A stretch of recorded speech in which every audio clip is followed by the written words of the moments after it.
పలుకు తొయ్యలి భవ్య రూపము తెలుగు తల్లికి వందనం. మార్గదేశీ సమ్మిళత్ బహు ప్రక్రియాభకు వందనం. సత్కవీశ్వర కల్పనారస దివ్య జలధికి వందనం.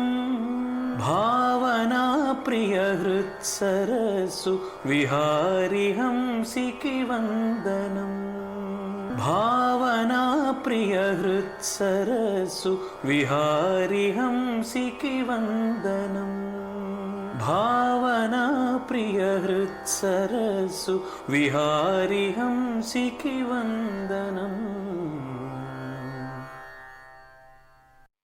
పుస్తక సమీక్ష రాణి లీలావతి గారి మనోజ్ఞ వీచికలు. ఈ పుస్తకం పైన సమీక్షను మల్లిక్ గారు నిర్వహిస్తారు. మల్లిక్ గారు, మీకు స్వాగతం. గురువు గారికి ప్రణామాలు. సభాయ నమః. భావనా ప్రియ 212 శనివార సాహిత్య సభలో శ్రీమతి బి రాణి లీలావతి గారి నానీల పుస్తకం మనోజ్ఞ వీచికలు ని నేను సమీక్ష చేయబోతున్నానండి. ఈమె మన భావనా ప్రియ బృంద సభ్యురాలు. చాలా ముక్కుసూటి మనస్తత్వం, ప్రేమించే తత్వం ఈవిడ సొంతం. ఈ భావాలు, ఈ స్వభావం ఆమె రచనల్లో కూడా ప్రతిఫలిస్తున్నాయండి. ఇందులో ఈ మనోజ్ఞ వీచికలు అనే పుస్తకంలో 112 నాణీలు ఉన్నాయి. ఈ 112 నాణీలు కూడా 112 కథలకు సరిపడా వస్తువులు, వివిధ అంశాలు, సామాజికంగా కానీ, స్త్రీ గురించి, ఆమె, నాన్న, హృదయం, హరివిల్లు, ఇలా చాలా సబ్జెక్ట్స్ తీసుకుని ఎంతో, అక్కడ కూడా ఒక్కటి కూడా అనవసరమైన నాణీ లేదండి. 112 నాణీలు కూడా 112 కథలకి, ఒక 5-6 పుటలు వచ్చే కథలకి సరిపడా ఒక మంచి విషయాల్ని 25 అక్షరాలతో నిక్షిప్తీకరించి చక్కటి గాఢత, గూఢత, మంచి పద ప్రయోగాలతో ఈవిడ నాణీలు రచించారు. నాకైతే అన్ని నాణీలు నచ్చాయి, కానీ ఇప్పుడు అన్ని నేను చెప్పలేను. ఈమె ఉడవెల్లి మండల పరిషత్ పాఠశాలలో సెకండరీ గ్రేడ్ టీచర్గా పనిచేస్తున్నారు. ఈ పుస్తకం ఎంతో మనసును ఆకట్టుకొని, మనసును దోచిన ఈ మనోజ్ఞమైన ఈ పుస్తకానికి ఆమె కూతురు పేరు కూడా కలిసి వచ్చేటట్టు మనోజ్ఞ వీచికలు అని పెట్టుకున్నారు. ఈ పుస్తకాన్ని ఈమె మన తిరుపతి 7వ వార్షికోత్సవ సభల్లో ఆవిష్కరింప చేసుకున్నారు. ఇక ఈ పుస్తకానికి ముందు మాటలో వ్రాసిన వారు విద్వాన్ పత్తి ఓబులయ్య గారు, నంది అవార్డు గ్రహీత, టీజీవి కళాక్షేత్రం, కర్నూలు. ఆధునిక సాహితీ ప్రక్రియ నాని అని మొదలుపెట్టి సమాజం ఎదుర్కొంటున్న చాలా సమస్యలను ఈమె చాలా చతురతతో, చాలా ప్రతిభావంతంగా నాణీల రూపంలోని వ్యక్తీకరించారు అని చెప్తూ, ఇంకా ముందు మంచి రచనలు ఈమె కలం నుంచి జాలువారాలి అని కోరుకుంటూ అభినందనలు తెలిపారు. అలాగే తెలుగు సారస్వత వైభవం అధ్యక్షులు గౌరెడ్డి హరిశ్చంద్రారెడ్డి గారు జాలువారిన నాణీల చినుకులు అంటూ ఈమెకు ముందు మాటలు చెప్తూ, లోకం పోకడలను పోలికలతోటి, సందర్భోచితమైన పదబంధాలతోటి వ్యంగ్యంగా వాస్తవికతను ప్రతిబింబిస్తూ నాణీలను రాయడం అనేది ఒక కత్తి మీద సాము లాంటి ప్రక్రియ. ఈ ప్రక్రియను ఆవిడ ఎంతో సమర్థవంతంగా నిర్వహించి సఫలీకృతురాలయ్యారు అని అభినందిస్తూ, ఆమెను ఇంకా ఉజ్వలమైన భవిష్యత్తుని ఆమెకు కోరుకుంటూ అభినందనలు తెలిపారు. ఇక మన గురువు గారు శ్రీమాన్ నల్లాన్ చక్రవర్తి శ్రీమాన్ చక్రవర్తి గారు ఆమెను అభినందిస్తూ ఆశీస్సులు చెప్పారు. ఇంకా భావుకురాలైన రాణి లీలావతి కలం నుంచి ఇంకా మంచి కవితలు, రచనలు రావాలని, ఆమె నిరంతరం అధ్యయనం చేస్తూ ఇంకా తన పాఠవాన్ని బాగా పెంచుకోవాలి, ప్రజ్ఞా పాఠవాలని ఆశిస్తూ ఆమెకు మంగళాశాసనాలు తెలిపారు. ఇక ఆమె మాటలు చెప్పాలంటే, అవి కలం పట్టేలాగా ఆమెకి ప్రేరేపణ చేసింది సమాజమేనట. ఎత్తుపల్లాల జీవితంలో ఎదురైన మనుషుల మనస్తత్వాలే ఆమెను కలం పట్టేలాగా చేశాయట. చిన్ననాటి నుంచి ఆమె రాసిన వ్రాతల్ని మెచ్చుకుంటూ ప్రోత్సహించిన ఆమె చిన్ననాటి టీచర్ సామ్రాజ్యలక్ష్మి గారిని ఆమె తలుచుకున్నారు. అలాగే ఆమె గురువులైన పూసపాటి వారిని, మన గురువు గారిని ఆమె నమస్కరించుకున్నారు. ఆమెను ప్రోత్సహించిన వారి ప్రభాకర్ అన్న గారిని కూడా సంస్మరించుకున్నారు. అదేవిధంగా ఈ పుస్తకాన్ని తేవడానికి కారణమైన ప్రతి ఒక్కళ్ళకి ఆమె కృతజ్ఞతలు తెలిపారు. ఇక నాణ్యంలోకి వెళ్ళిపోదామండి. మొట్టమొదటి మట్టి. అన్నానికి మన్నే పుట్టిల్లు, ఆయువుడిన వారికి తానే సొంతిల్లు. ఇక్కడ ఈ పుస్తకం ముఖ చిత్రం మనం చూద్దాం. చూడండి. మట్టిలోంచి అన్నానికి మూలమైన చెట్టు, ఒక వరి పైరు అవ్వచ్చు, మామిడి చెట్టు అవ్వచ్చు, ఏదైనా ఒక వృక్షజాలం నుంచే మనం అన్నం తింటాం. ఆ అన్నానికి మూలమైన మట్టి. మట్టిలోంచి చెట్టు పుట్టింది. ఈ చెట్టు నుంచి మళ్ళీ ఆయువు ఊడే సమయంలో ఆకులు రాలుతూ చెట్టుతో సహితం ప్రాణికోట అంతా కూడా మళ్ళీ మట్టిలోనే కలుస్తుంది. ఎంత తాత్వికతని ఒక 25 అక్షరాల్లో ఆమె పొందుపరిచారో చూడండి. అంటే పుట్టినదాదిగా ప్రాణుల జీవితాలన్నీ కూడా మట్టితోటే ముడిపడి ఉన్నాయి అనే భావాన్ని, గొప్ప తాత్వికతని ఈ నానిలో ఆవిడ వ్యక్తం చేశారు. ఇంకో రెండో నాని, నాలుగోది, పంటే మొలుస్తుంది, అపార్ట్మెంటే నిలుస్తుంది, ఒట్టిపోనిది మట్టి నేలనే. ఈ ఈ నాని నాకు E=mc² అనే ద్రవ్య నిత్యత్వ నియమాన్ని గుర్తు చేసిందండి. ఆ మట్టి సారవంతమైనదైతే పంటే మొలుస్తుంది. లేదంటే ఏ చేపల చెరువో అవుతుంది, లేకపోతే ఇంకోటేదో అవుతుంది. లేకపోతే బీడయిందనుకోండి, అపార్ట్మెంట్లు కట్టి అందులో మనం అయితే తిండి పెడుతుంది, లేకపోతే గూడునిస్తుంది, లేకపోతే గుడ్డనిస్తుంది.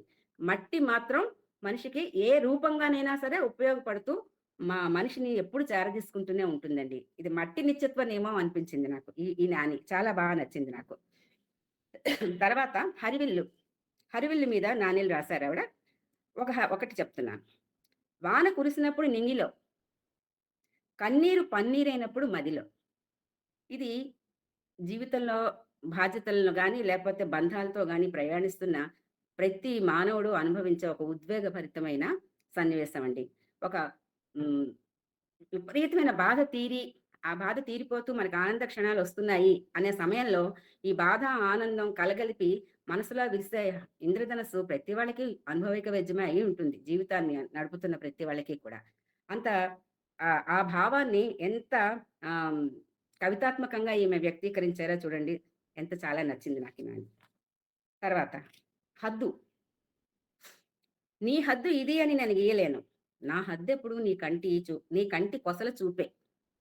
ఇది ఒకరి కోసం ఒకరు అని హ్మ్, చక్కటి జీవితం సాగిస్తున్న స్త్రీ పురుషులు, భార్యాభర్తలు అవ్వచ్చు, వేరే ఏ స్త్రీ పురుషులనే అక్కర్లేదు, ఇద్దరు వ్యక్తులు. వారికి ఇది చాలా బాగా అన్వయిస్తుందండి. ఎప్పుడు కూడా వాళ్ళు ఒకళ్ళనొకడు హద్దు గీసుకోరు. కానీ వాళ్ళ హద్దులేమిటి అన్నది ఎదుటి వాళ్ళ కంటి చూపులతోటే తెలిసిపోతూ ఉంటాయట. ఇది ఒక చెక్కు చెదరని బంధానికి ఒక గొప్ప నిదర్శనం అండి. ముఖ్యంగా భార్యాభర్తల జీవితంలో ఎలాంటి ఒడిదుడుకులు లేకుండా జీవిత రథాన్ని నడపాలి అంటే ఇలాంటి అండర్‌స్టాండింగ్ జీవితంలో చాలా అవసరం అండి. ఇదొక మంచి మనుషులు నేర్చుకోవాల్సిన, ముఖ్యంగా దంపతులు నేర్చుకోవాల్సిన గొప్ప ఆహ్, సూక్తి ఇందులో అనిపించింది నాకు. తర్వాత 15వది, మనసు హద్దు దాటింది, కష్టాల ఊబిలో బ్రతుకు నావ కూరుకుపోయింది. అంతే కదండీ! మనసుకి 1,00,000 కోరికలుంటాయి. ప్రతి కోరిక తీర్చుకోవాలి అనుకుంటూ కళ్ళాలు వేయకుండా మనసును వదిలేసామనుకోండి, హద్దులు దాటిపోయిన మనసు ఎన్ని కష్టాలు పడుతుంది అంటే, తనకి తలకు మించిన అప్పులైనా చేస్తుంది, లేకపోతే ఆనందం కోసం తప్పుడు పనులైనా చేస్తుంది. ఈ రకంగా కష్టాల ఊబిలో జీవితం కూరుకుపోతుంది. బతుకునావ కూరుకుపోతుంది. ఎంత చక్కటి జీవిత సత్యం చెప్పారో చూడండి. తర్వాత ఆమె 18 నాణేలు రాశారు. నేను ఒక రెండో, మూడో స్పృశిస్తాను సమయాభావం వల్ల. కళ్ళతోనే కరచాలనం చేస్తుంది, సాధించ వీలు కాని సవాలామె. ఇది వినగానే ఒక కవి గారిది ఇది గుర్తొచ్చింది. ఆమె కళ్ళు క్రాస్‌వర్డ్ పజిల్స్ అని ఒక సూక్తి గుర్తొచ్చింది నాకు. స్త్రీ హృదయం చాలా అగాధం. ఆమె స్త్రీ వ్యక్తిత్వం ఎంత లోతైన వ్యక్తిత్వాన్ని కలిగి ఉంటుందో ఈ నాని చెప్తుందండి. కళ్ళు కరచాలనం చేశాయి కదా అని ఆమెకి నేనంటే ఇష్టమే అనో, మరోదనో అనుకుంటే పప్పులో కాలేసినట్టే.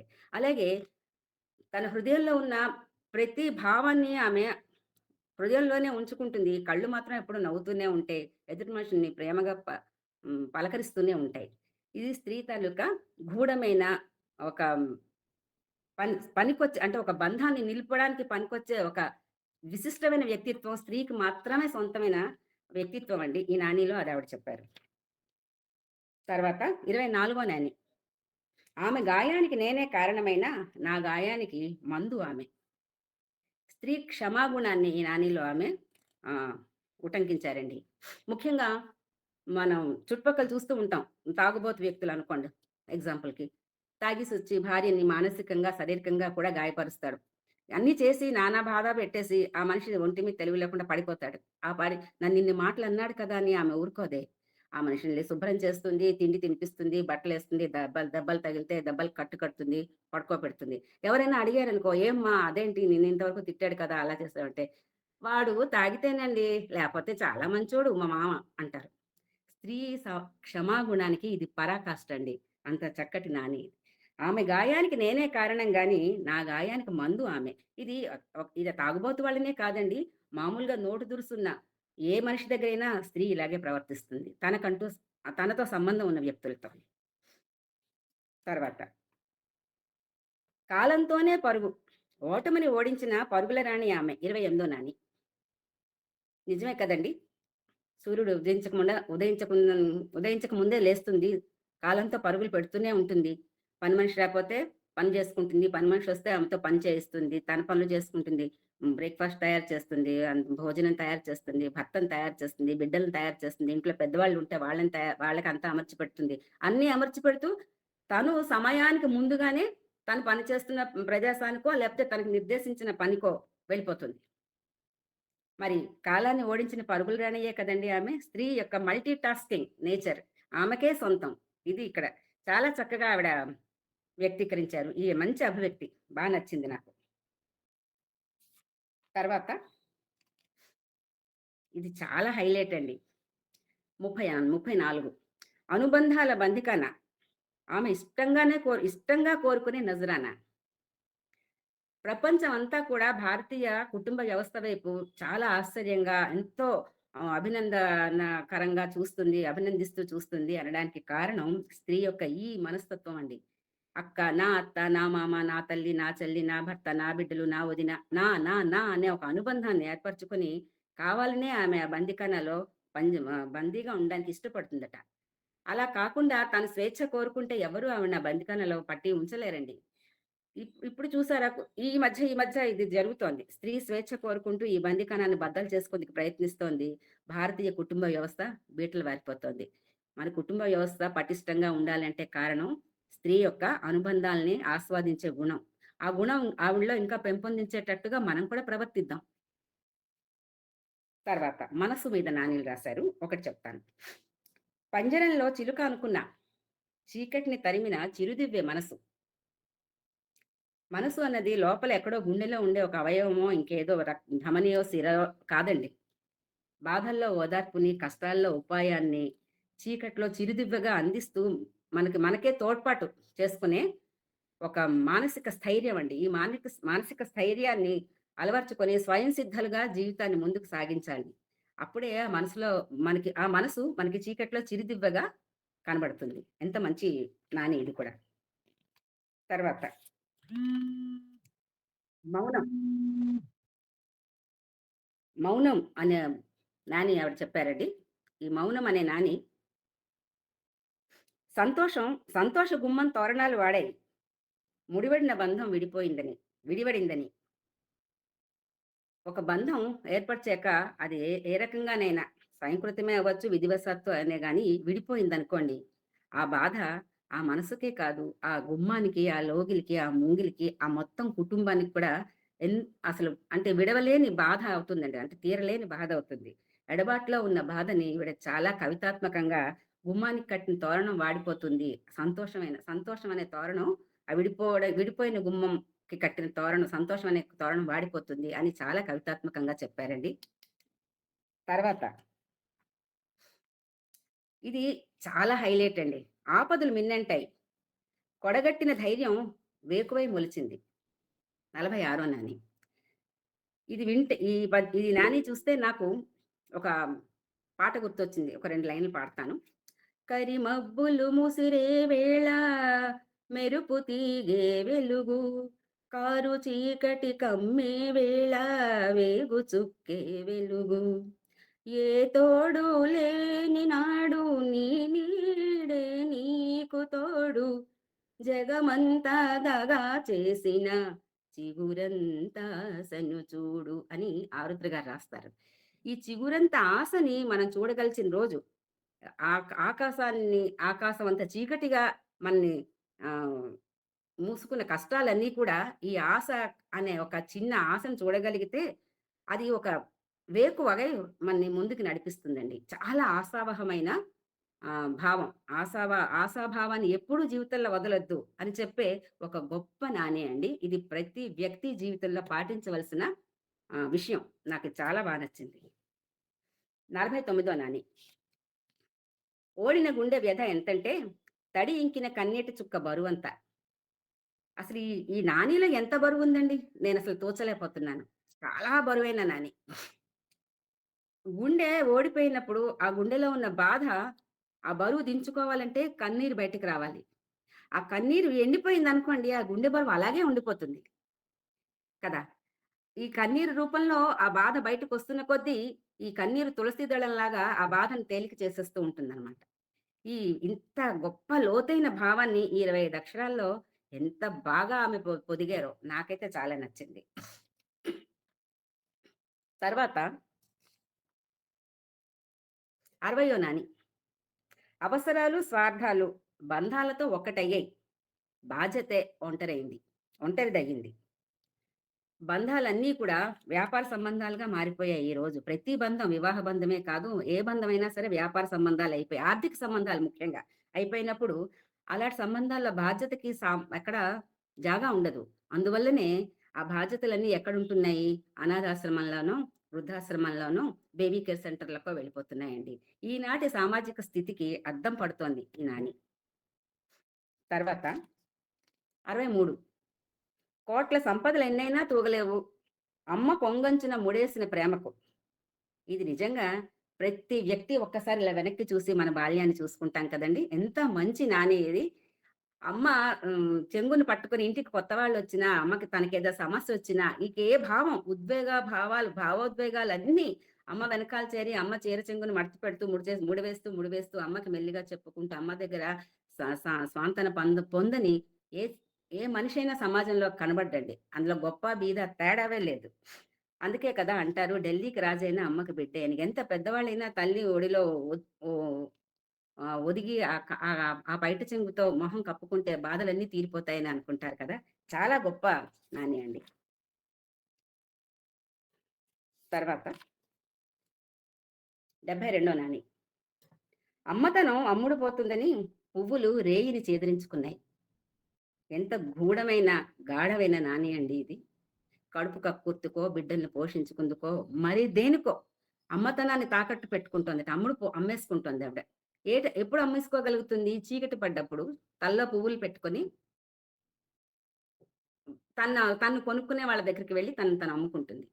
అందుకని ఆ తలలో పువ్వులు అనుకుంటున్నాయట, ఆ రాత్రిని చేదరించుకుంటున్నాయట. రాత్రి రాబట్టే కదా ఈమె తలలో మమ్మల్ని పెట్టుకొని వాళ్ళ పిల్లలకి దూరమయ్యి అమ్మతనాన్ని అమ్ముకుంటోంది అని ఆ పువ్వులు రాత్రిని చేదరించుకుంటున్నాయట. చూడండి ఎంత గూఢమైన భావం, ఎంత హృదయాన్ని కదిలించే భావం. చాలా మంచి అభివ్యక్తి. తర్వాత సైనికుల గురించి 2 రాశారండి. 80, 81. పహారా కాస్తుంది చలిలో ఒంటరిగా తుపాకీ చేతపట్టిన త్యాగం. అంతే కదండి! ఎక్కడో దేశపు సరిహద్దుల్లో చలిలో గడ్డకట్టుకుపోతూ తన వాళ్ళని, తన కుటుంబాన్ని, తన సంతోషాల్ని, తనది అంటూ అన్నీ వదిలేసుకొని తుపాకీ చేతి పట్టుకొని అవన్నీ త్యాగం చేసి మన కోసం పహారా కాస్తానే కదా మనం ఇక్కడ ప్రశాంతంగా నిద్రపోతున్నాం. అలాగే విపత్తుల వేళ 81. స్నేహంగా దగ్గరై దైవంలా కనికరిస్తుంది ఆ త్యాగం. విపత్తులు జాతీయ విపత్తులు వచ్చినప్పుడల్లా సైనికులు వస్తారు. మొన్నే మనం చూసాం కేరళలో. వాళ్ళు ఎంత 24 గంటల్లోనే ఎంతలోనో ఒక బ్రిడ్జ్ కట్టి మొత్తం ఆ విపత్తునంతటిని కూడా ఒక సెటిల్ చేశారు. అంత చక్కటి స్నేహంగా మనకి ఆ త్యాగం కూడా స్నేహాన్ని ఇస్తుంది. సైనికుల గురించి చాలా గొప్పగా చెప్పారు. తర్వాత నాన్న. కన్నీటిని కాలానికి తనఖా పెట్టి జమా ఖర్చులు తెచ్చేవాడే. 2 నిమిషాలు. కన్నీటిని కాలానికి తనఖా పెట్టి జమా ఖర్చులు తేల్చేవాడే నాన్న. ఇది చాలా బావుందండి. అంతమంది అంటారు నాన్న ఏంటి డబ్బుకు చూసుకుంటాడు. మాకు సరిగ్గా డబ్బు ఎప్పుడు చూడు నాన్న డబ్బులు లేవంటాడు. ఇది పిల్లలు ఎప్పుడు ప్రతి ఒక్కళ్ళు తండ్రిని ఈ విషయంలో విసుక్కునే వాళ్ళమే. నాన్న ఎప్పుడు అడుగు వెంటనే నా దగ్గర డబ్బులు లేవంటాడు. ఎందుకు? కన్నీటిని, తన బాధల్ని, తన సంతోషాల్ని, అయ్యో పిల్లలకి ఇవ్వలేక తన అసక్తతని అన్నిటిని కూడా కాలానికి తనఖా పెట్టేస్తాడట. కాలంలో కప్పేసుకొని బయటికి తేలనివ్వడు. మా అమ్మ అయితే నీకు బియ్యం కావాలా? డబ్బులిందా? నాన్నగారు నాకు ఇది కావాలి, డబ్బులు లేవు. ఇలా జమా ఖర్చులు తేల్చుకుంటూ కుటుంబానికి ఎంత అవసరమో, పిల్లలు ఎంత ఎదగడానికి ఎంత అవసరమో అంతే ఖర్చు పెడుతూ, జమా ఖర్చులు తేల్చుకుంటూ, తనదైన సంతోషాలన్నిటినీ కూడా, బాధల్ని అన్నిటిని కాలానికి తనఖా పెట్టేసి నిలబడతాడట నాన్న. అలా నాన్న నిలబడబట్టే కదా కుటుంబ వ్యవస్థ ఇంత బాగా మనం హ్మ్. పటిష్టం చేసుకోగలుగుతున్నాం. తర్వాత 89 గొడుగే కాపాడక పడగే కాటు వేసింది. 78 ఏళ్ల స్వేచ్ఛ. మన భారతదేశ స్వతంత్రాన్ని ఆమె ప్రశ్నిస్తున్నారండి. నిజమే కదా! ఏదో స్వతంత్రం వస్తే మనం ఇంకా చాలా బావుంటాం, బ్రిటిష్ వాళ్ళు వెళ్ళిపోతే అనుకుంటే, అన్ని విషయాల్లోని అంటే బడుగు అది రాయితీలిస్తున్నాం, ఇదిస్తున్నాం, అవిస్తున్నాం అంటున్నారు గానీ, ఎవరి జీవితాలు కూడా బాగుపడలేదండి. పైగా ఆడవాళ్ళ మీద అత్యాచారాలు అవి చాలా ఎక్కువైపోయి, స్త్రీకి ఎక్కడ ఒక సామాజిక భద్రత లేకుండా అయింది. అందువలన ఆమె అది ప్రశ్నిస్తున్నారు. "గొడిగే కాపాడక పడగే కాటు వేసింది 78 ఏళ్ల స్వేచ్ఛ" అంటున్నారు. దానికి కంటిన్యూషనే 90. మృగాళ్ళ మృగాళ్ళ పహారాల్లో స్వేచ్ఛా విహంగాలు రక్తమోడుతూ ఎగురుతున్నాయి. ఇది కూడా చాలా గాఢమైన అభివ్యక్తి అండి. మృగాళ్ళు మొన్న వెస్ట్ బెంగాల్‌లో జరిగిన ఇన్సిడెంట్ అయిన తర్వాత ఇది రాసినట్టున్నారు ఆమె. ఎంత చూడండి చక్కగా ఆమె డాక్టర్ వృత్తి చేసుకుంటున్న ఆవిడ. ఆవిడ వృత్తి జరిగే ఆమె పని చేసుకునే స్థలంలోనే ఆమెపై అంత అత్యాచారం జరిగిందంటే ఇంకా ఎవరండి మనని కాసేవారు? గొడుగులే లేరు. అదనమాట. తర్వాత ఇదొకటి 91 అన్యాయం పెత్తనం చెలాయిస్తూ ఉంటే న్యాయం వేల వేర్లు తొడిగి సవాలంది. ఇది రచయిత్రి తాలూకా ఆశావహ దృక్పథాన్ని చాలా బాగా ప్రతిబింబిస్తోందండి. అన్యాయం పెత్తనం చెలాయిస్తూ ఉంటే న్యాయం ఏం చేస్తుంది? వెంటనే అడిగేద్దామని ఆవేశంగా వెళ్ళాలి ముందుకి. కానీ ఆవేశంగా వెళ్ళిపోయినప్పుడు ఏమవుతుంది? ఒక్క గొంతుకే న్యాయాన్ని అడిగిందనుకోండి, నిర్దాక్షిణ్యంగా ఆ గొంతు చిదిమివేయబడుతుంది. అందుకని ఈమె ఏమంటారంటే, వేల వేర్లు తొడగాలట. అంటే వేల మందికి ఈ న్యాయం మీద అవగాహన పెరిగి పాదుకోవాలి. న్యాయాన్ని అడగాలి అనే విషయం పాదుకుని, అది మెల్లిగా వాళ్ళందరూ గట్టిగా నిలబడగలిగిన రోజు అందరూ కలిసి ఎదిరిస్తే అన్యాయం ఖచ్చితంగా సమసిపోతుంది అని ఒక గొప్ప ఆశావహ భావంతో పాటు ఒక సూచనను కూడా ఇవి ఇచ్చారు. ఇది చాలా నచ్చింది నాకు. తర్వాత 98 జీవనం యాంత్రికమైన చోట భావన ఏదైనా ముభావమే. భావోద్వేగాల్ని అస్సలు బయట పెట్టలేని యాంత్రిక జీవితం. మరమనుషుల్లాగా గడుపుతున్నాం. అనుభూతులే లేని జీవితాలు అయిపోయాయి. బాల్యమే కాదు, యవ్వనమే కాదు, నడి వయసు కూడా అలాగే గడిచిపోతోంది. వృద్ధాప్యంలో అప్పటి రోజులు నెమరు వేసుకుంటూ అయ్యో అయ్యో అనుకుంటున్నాం గానీ, భావోద్వేగాలే లేనప్పుడు ఇంకేముంది? భావనే లేదు. ఒకవేళ ఉన్నా ఆ భావన ముభావం అయిపోతుంది. ఎందుకంటే వ్యక్తపరిచే తీరు తెలియక అంత యాంత్రికత ప్రబలిపోతోంది సమాజంలో. చాలా బాగా యాంత్రిక భరితమైన సమాజాన్ని ఆమె ఇంకొకటి నెరిసిన జుత్తు విలువ ఎంతంటే ఎగిసిన అనంత జ్ఞానకీలలంత వృద్ధాప్యం. అయిపోయింది నాది కూడా ఆఖరిదే ఇది. నెరిసిన జుత్తు వృద్ధులు ఆ నెరిసిన జుత్తు వాళ్ళు ఎంతో జీవితం సారాన్ని తలకెత్తుకున్న జ్ఞాన సంపదకి చిహ్నంగా ఆ తల వెంట్రుకలు పండిపోయాయట. ఆ జ్ఞానాన్ని మనం అందరం కూడా వినియోగించుకొని వారి ద్వారా అభివృద్ధి పొందాలి, వారికి తగిన మర్యాద గౌరవం ఇవ్వాలి అని ఆ వృద్ధుల తాలూకా ఆ వృద్ధుల యొక్క జ్ఞాన పరిధి చెప్తూ మనని వాళ్ళ దగ్గర నుంచి అవన్నీ నేర్చుకోమంటూ రచయిత్రి మనకి బోధ చేస్తున్నారు. ఇలాగే ఈ పుస్తకంలో చాలా నాణీలండి. ఎంత అంటే 112 నాణీలు కూడా ఏది వదిలిపెట్టేందుకు వీలు లేనట్టుగా చాలా బాగున్నాయి. అయితే సమయాభావం వల్ల నేను ఇంతటితోటి ఈ నాణీల సమీక్షను ముగిస్తున్నాను.